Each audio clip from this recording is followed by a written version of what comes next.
Bonjour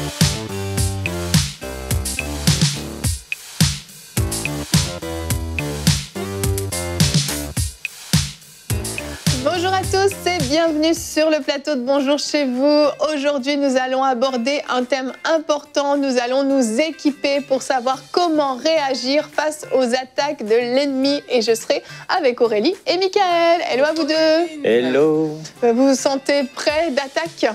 Oui, on va défier l'ennemi aujourd'hui. Hein. Ah oui, on va le défier, mais on va surtout le faire fuir. C'est l'objectif. On est prêt, tu vois pas? Ton armure, waouh, tu étincelles. Je vois avec les yeux spirituels. Je suis blindé. Et oui, nous avons une armure que le Seigneur nous a donnée. Effectivement, elle est invisible, elle est spirituelle, mais elle est bien efficace. Et peut-être certains d'entre vous, vous êtes en ce moment même en train de vivre des oppressions, des attaques de l'ennemi. Vous l'avez vécu par le passé et vous savez exactement de quoi je veux parler. Eh bien, aujourd'hui, nous allons vous donner des conseils pour pouvoir être pleinement revêtus, pour savoir comment réagir et comment mettre en déroute l'ennemi lorsqu'il viendra vous attaquer. Et nous n'aurons pas de rubrique C'est mon histoire aujourd'hui. Vous le savez, certains vendredis, on aime bien vous partager des témoignages. Et bien aujourd'hui, ce sera des témoignages de délivrance de téléspectateurs. Comme je le dis à chaque fois, on reçoit beaucoup de témoignages et c'est pour nous une belle opportunité de vous partager ce que le Seigneur fait au travers de MCI TV dans la vie, dans votre vie à tous en fait, parce que vous êtes tous pleinement concernés. Donc on va commencer tout de suite cette émission. On va s'équiper. T'es prêt, chérie ? Allons-y. Allons-y, on commence donc tout de suite avec la pensée du jour.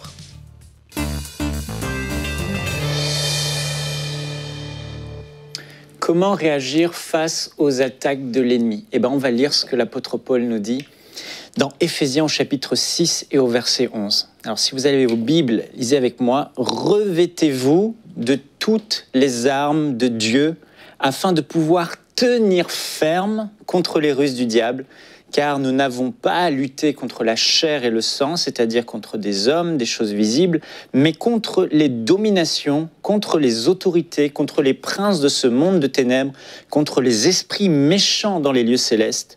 C'est pourquoi prenez toutes les armes de Dieu afin de pouvoir résister dans le mauvais jour et tenir ferme après avoir tout surmonté. » Donc ici, l'apôtre Paul nous dit qu'il faut résister, tenir ferme, après avoir tout surmonté.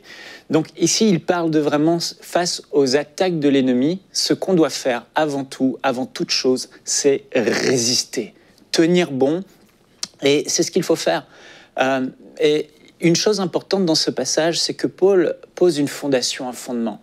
Vous pouvez avoir des problèmes dans votre vie de toutes sortes, des problèmes d'oppression, des problèmes de dépression, des problèmes de santé, des problèmes psychologiques, des problèmes de cœur, tout un tas de choses qui vont venir pour vous mettre à terre et vous détourner de la voie de la foi en Jésus-Christ, pour vous ramener dans votre ancienne vie. Et en fait, en réalité, l'apôtre Paul dit « ne vous détrompez pas, ce n'est pas contre les hommes que vous avez à lutter. Ce frère, cette personne t'a peut-être fait du mal et ça est en train de détruire ta vie comme un poison, mais ce n'est pas lui que tu dois voir. Mais tu dois voir celui qui derrière tient les ficelles et se sert des occasions qu'il juge favorables pour te détruire, pour te détourner de Jésus-Christ, pour te ramener en arrière et si même possible te tuer. » L'apôtre Paul dit que ce n'est pas une réalité physique, un monde visible, mais c'est une réalité spirituelle avec des esprits méchants, des démons au service de Satan pour détruire votre vie. Et le diable ne veut qu'une chose, il rôde autour de vous comme un lion, cherchant qui il va dévorer. Il veut vous dévorer, il veut vous tuer, il veut vous égorger, il veut vous voler et il veut vous détruire. C'est son objectif. Mais l'apôtre Paul dit « c'est spirituel, donc n'essayez pas de lutter contre ces choses qui vous oppressent et vous accablent avec des choses naturelles, avec des techniques naturelles, avec des raisonnements naturels, avec des armes naturelles, physiques. » Mais il dit non, il faut lutter et résister à l'ennemi avec des armes spirituelles. Et dans cette arène qui est le monde, quand vous êtes devenu enfant de Dieu, vous êtes devenu la cible numéro 1 du diable. Il s'est dit, lui, je vais la ramener avec moi en enfer et je vais la ramener de ce petit chemin étroit vers le salut dans lequel il est. Je vais le ramener sur le chemin large et spacieux afin qu'il soit perdu. Mais l'apôtre Paul dit, dans cette arène où vous êtes face à ces ennemis redoutables et féroces spirituels, sachez une chose, vous avez le Saint-Esprit, mais Dieu vous a mis à vos pieds, autour de vous et autour de chacun d'entre vous. Il y a des armes redoutables, des armes spirituelles, des armes de Dieu qui sont puissantes et redoutables que Dieu a mis à notre disposition autour de nous. Et l'apôtre Paul dit, prenez ces armes. Puis il dit de revêter ces armes afin de pouvoir résister dans le mauvais jour. Es-tu dans un mauvais jour? Es-tu dans des périodes difficiles? Mais c'est difficile pour toi, tu as l'impression de perdre ta foi, tu as l'impression de chanceler, tu as l'impression de te détourner de Dieu, tu as l'impression que tout va mal dans ta vie. Mais es-tu revêtu? As-tu saisi ces armes et les as-tu revêtues sur ta vie dans le monde spirituel, dans le monde invisible, afin que tous les traits enflammés du malin ne t'atteignent pas, afin que tu tiennes ferme et que tous les coups de l'ennemi coulent sur toi comme de l'eau, parce que tu es revêtu de l'armure spirituelle. Et on va en parler. Mais aujourd'hui, je veux t'encourager. Oublie les choses naturelles. Prends conscience du monde spirituel. Prends ces armes qui sont à ta disposition et mets-les sur toi. Et tout va changer au nom de Jésus. Amen, amen.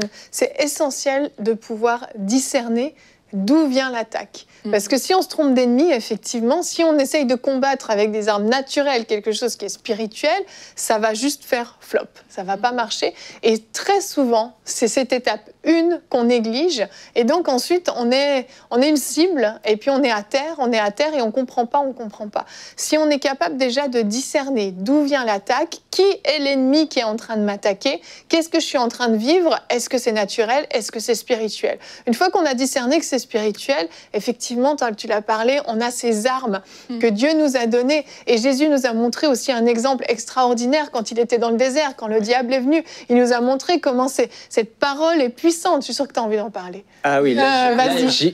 Non, je te dis, pendant que tu parlais, j'imagine Jésus dans ce désert, complètement revêtu de la ceinture, de la cuirasse, du casque, de l'épée, du bouclier, des chaussures du zèle de l'évangile. Amen. Je l'imagine blindé. Amen. La Bible dit que le diable n'a rien pu faire contre lui. Il a essayé. Mais ce qui est étonnant dans Luc 13, c'est écrit « Après l'avoir tenté de toutes ses manières, par ses ruses, le diable s'éloigna de lui jusqu'à un moment favorable. » Et j'aimerais vous encourager aujourd'hui. Le diable va continuer à vous oppresser et à vous envoyer les traits enflammés jusqu'à ce que vous soyez à terre et toutes ces ruses jusqu'à ce que vous perdiez le combat. Tant que il voit que ça marche, il continue. Tant qu'il voit que ça marche, il continue. Aujourd'hui, c'est le jour où vous devez vous revêtir de ces armes afin qu'il réalise que vous êtes blindé, inébranlable, que ça ne vous atteint plus. Et ce qui s'est passé avec Jésus se passera aussi avec vous. C'est la bonne nouvelle. C'est que ces attaques, quand le diable voit que ça ne fonctionne plus, il arrête de le faire. Il part, il se dit ça ne marche pas. Et il va chercher une autre occasion favorable. Mais si vous êtes toujours armé, revêtu, il va encore échouer, ça ne marchera pas et il va s'en aller et il fuira loin de vous. C'est ce que Jacques dit, résistez au diable et il fuira loin de vous. Amen. Quand moi j'avais lu Éphésiens 6 dans la version Parole vivante, ce jour-là, je m'étais même fâchée presque parce que je réalisais vraiment ce que Michael, tu disais, que l'ennemi va vraiment chercher à venir, à en finir avec toi tout simplement. Et là, ça disait que les principautés, qu'on n'a pas à lutter contre la chair et le sang, mais contre les principautés qui veulent à tout prix dicter votre vie. Oui. Donc, qui veulent s'arranger à ce que ta vie soit exactement comme lui, il a prévu et non comme Dieu a prévu. Et si on ne réalise pas ça, vraiment, on va beaucoup s'embrouiller, en fait, dans la vie. Et quand moi, j'avais réalisé ça, j'étais fâchée ce jour-là. J'étais comme, mais non, mais c'est pas possible. Quelqu'un ne peut pas avoir pour mission de me dérouter, de me détourner. C'est vraiment ça son objectif. Ils sont méchants. Et oui, et avec méchanceté, vraiment. Ouais. Puis là, j'ai dit non. Quand j'ai commencé à lire les âmes, j'ai dit OK. Et puis, je pensais à... On parle de la foi là, qui éteint les traits enflammés de l'ennemi. Le bouclier de la foi. C'est ça. Et j'ai réalisé que non, maintenant, moi, je dois affronter. Je ne peux pas juste subir. Eux, ils sont déterminés. Mais nous aussi, pour réagir aux attaques du diable, on doit pouvoir être déterminé et dire « Mais non, je ne vais pas te laisser faire ». Un peu comme David, il a fait avec Goliath.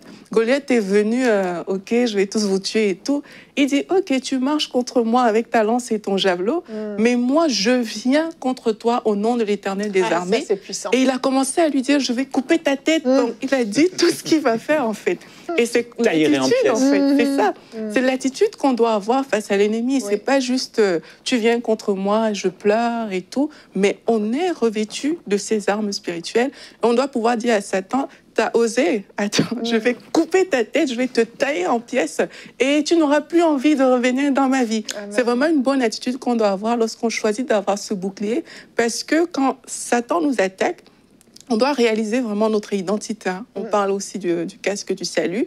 Quand l'ennemi nous attaque, là, dans le cas, par exemple, que j'ai cité de David et Goliath, il a dit... En fait, il a attaqué Dieu. Il a dit, qui est cet incirconcis qui ose s'attaquer à Dieu? Et il faut réaliser que quand Satan t'attaque, il s'attaque à Dieu, en fait, parce que tu es caché en Christ. Et ça change ta perspective du combat et tu peux te positionner exactement comme David s'est positionné face à Goliath. Amen, amen. C'est tellement puissant quand on comprend. Et en fait, très souvent, on va utiliser cette armure, l'armure qui a pour fonction de nous protéger. Donc, on va mettre le bouclier, le casque, les chaussures, la ceinture, la cuirasse, etc. Mais on va oublier d'utiliser cette épée, en fait. Et il y a un moment, il y a des périodes dans notre vie où on va devoir résister, effectivement, où on va devoir se protéger des attaques. Mais il y a un moment où tu dois prendre l'épée de la parole et tu dois entrer en combat. Et c'est là où tu vas le faire fuir, tu vas le mettre en déroute. Et on a beaucoup enseigné dans certaines églises qu'il ne faut pas parler au diable, etc. Limite, il faut faire comme s'il n'existait pas. Mais c'est faux. Jésus, dans le désert, a eu une conversation avec le diable et a fini par lui dire « Va-t'en, retire-toi de moi ». Il lui a dit, en gros, « Dégage » en langage plus courant. Moi, j'aime dire « dégage au diable », ça me parle plus.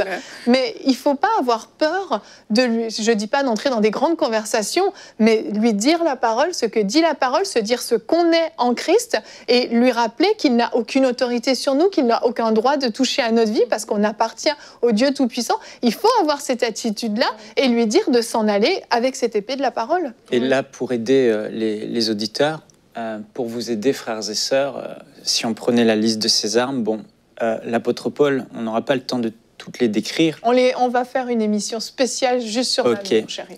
Mais là, il dit, concernant une des armes, et on va en parler, prenez par-dessus tout.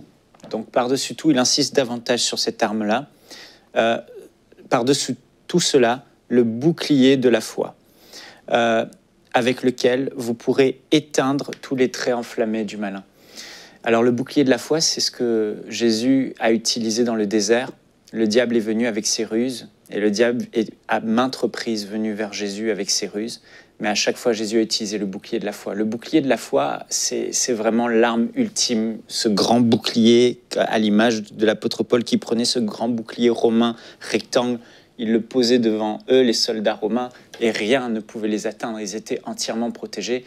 Et ce bouclier, en fait, l'apôtre Paul dit que spirituellement, c'est la foi. La foi vient de ce que l'on entend de la parole de Dieu. Donc, il faut connaître la parole de Dieu. Il faut que cette parole soit descendue dans notre cœur, qu'elle soit en nous. Et au moment où le diable vient avec ses ruses, qu'est-ce que Jésus a fait? Il a donné trois ruses au diable, 3 mensonges. Et il lui a dit, si tu es le Fils de Dieu, transforme cette pierre en pain. Jésus va dire, il est écrit. L'homme ne se nourrira pas de pain seulement, mais de toute parole qui sort de la bouche de Dieu. Avant même que Jésus ait dit, il est écrit.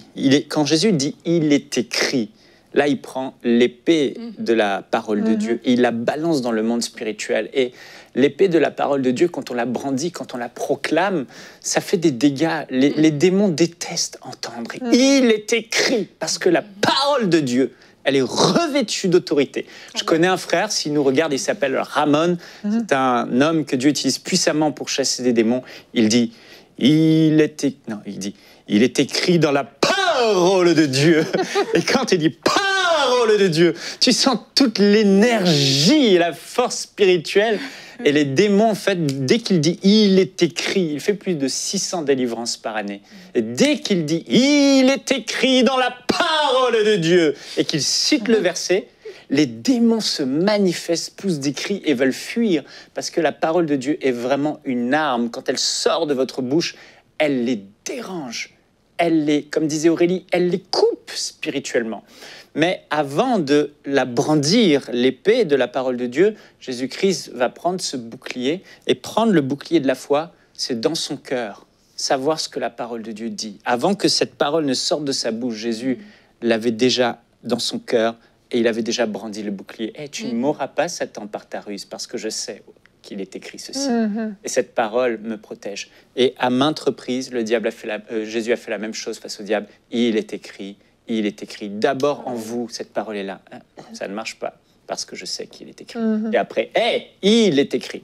Donc le bouclier et l'épée. Amen, amen. Ah, c'est un thème, moi j'aime tellement parler de ce thème. Mais on va continuer, mais avant ça, je vais vous montrer notre verset du jour qui est très très bon. Ésaïe 59 au verset 19 nous dit « Quand l'ennemi viendra comme un fleuve, l'Esprit de l'Éternel le mettra en fuite. » J'aime trop ce verset parce qu'en fait, ça nous montre encore une fois que c'est pas nous par nos propres forces, c'est Dieu lui-même qui va le mettre en fuite.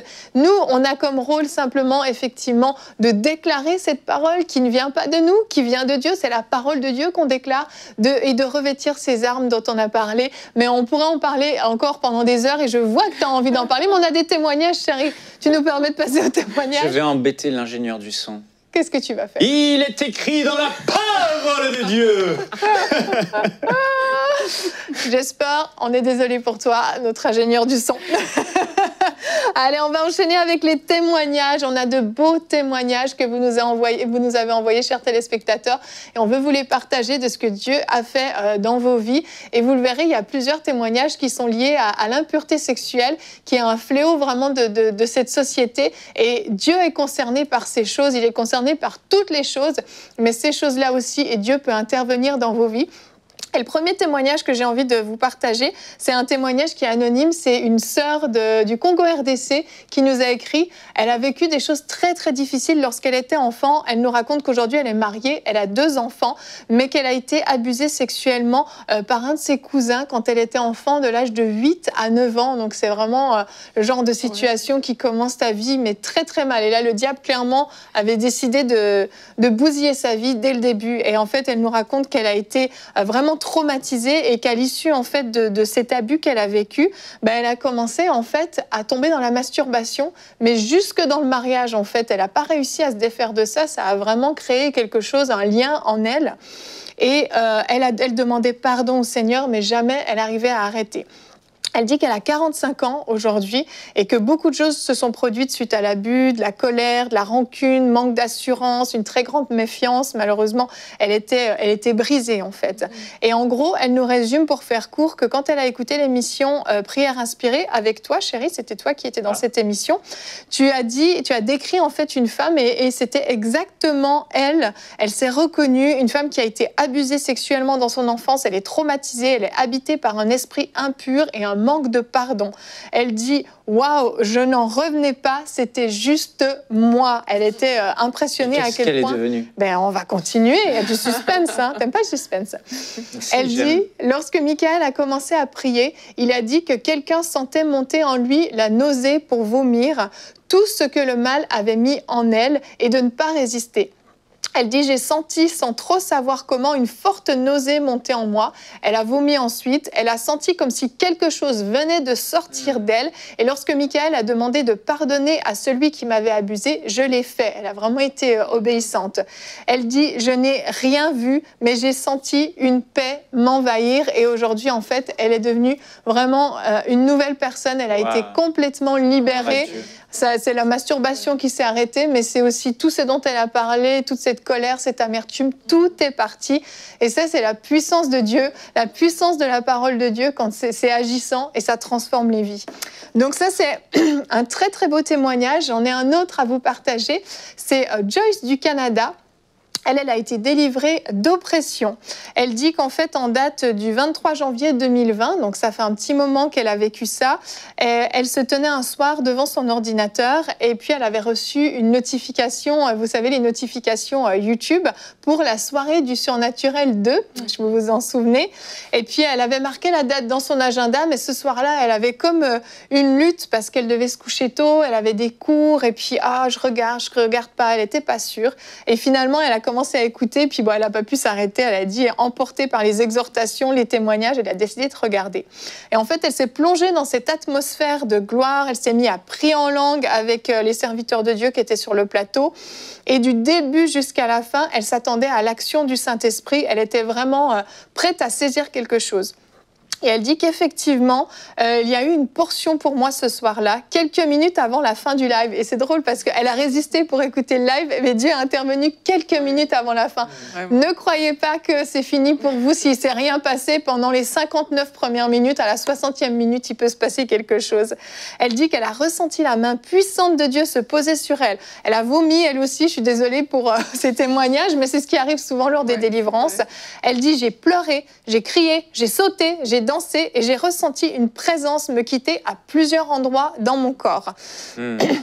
Elle dit qu'elle savait pertinemment qu'elle venait de recevoir un plus, une arme de plus dans son combat. En effet, depuis plusieurs mois, elle dit une dizaine de mois, j'ai vécu différentes manifestations démoniaques, visites nocturnes, douleurs, fatigue inexpliquée, maux de tête infondés. Et elle dit que tout ceci l'a plongée dans une espèce de mélancolie, de dépression.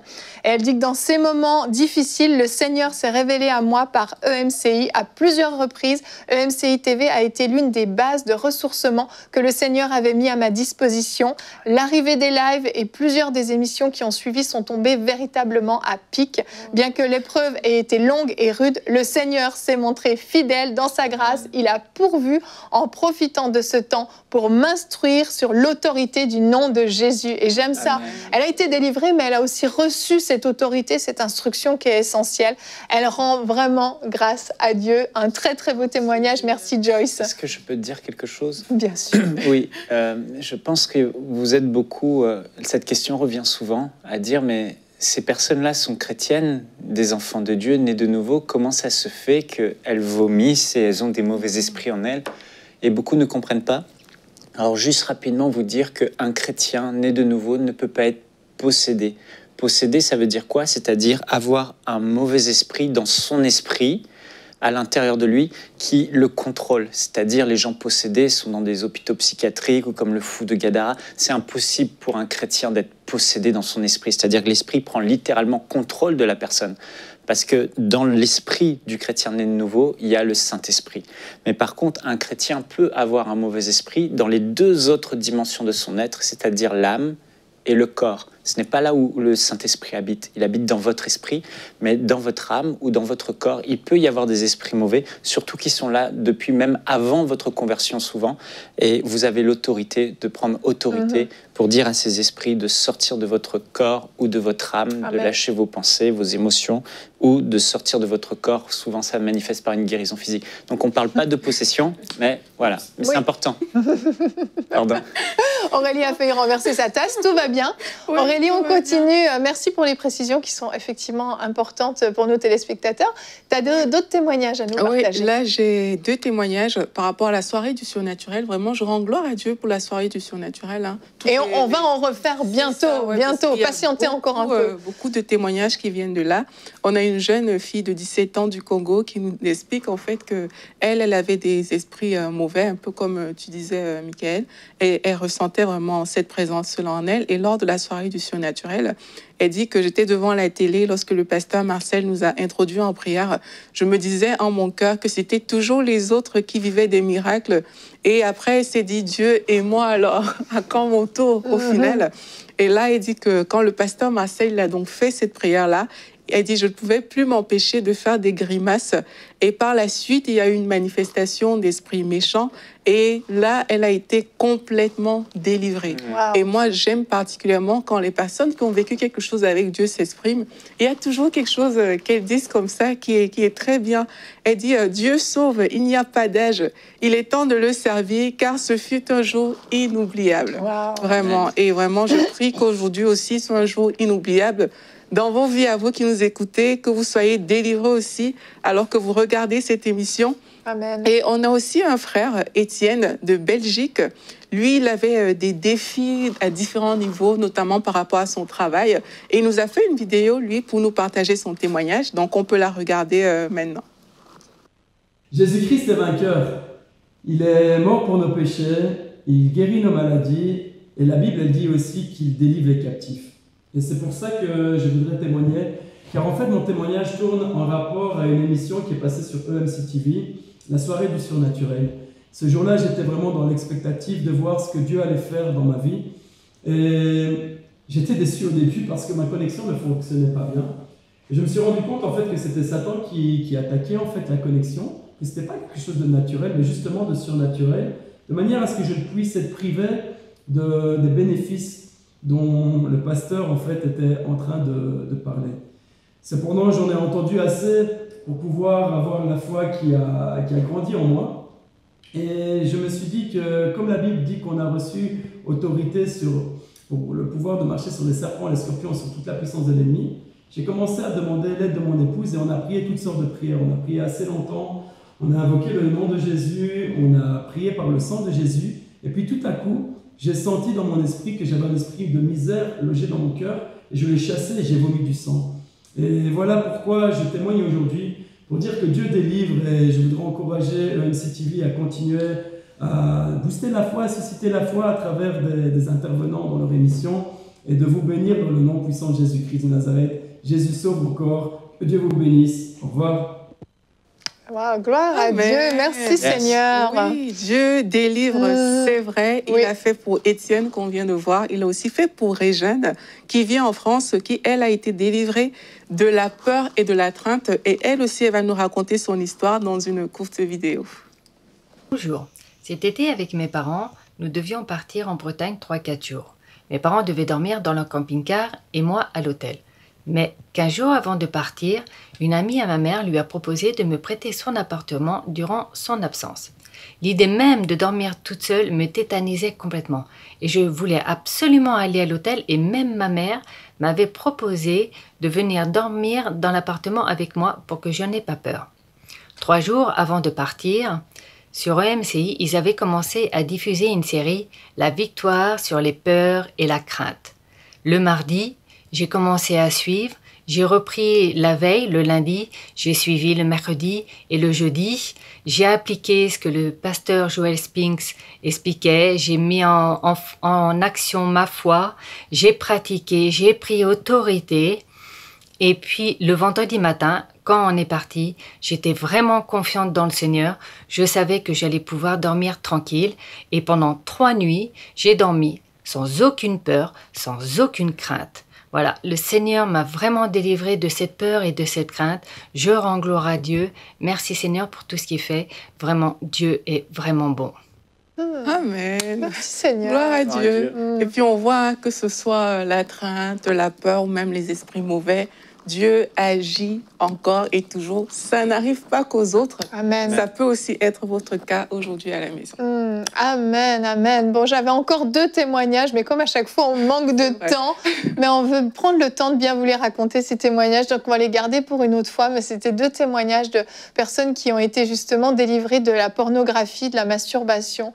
Et comme j'en parlais tout à l'heure, c'est important de comprendre que dans ces domaines-là, parfois, ce sont vraiment des oppressions, vraiment des liens. Et il y a besoin que quelque chose lâche. Et dans tous les domaines de votre vie, si vous vivez des oppressions, si vous vivez des choses qui ne sont pas normales, des douleurs inexpliquées, des angoisses inexpliquées, vous devez vous revêtir de l'armure du croyant, vous devez combattre, prendre votre autorité et vous avez reçu au moment de votre nouvelle naissance toute une pleine autorité qui est déléguée et quand vous déclarez cette parole, c'est comme si Jésus lui-même déclarait cette parole de votre bouche.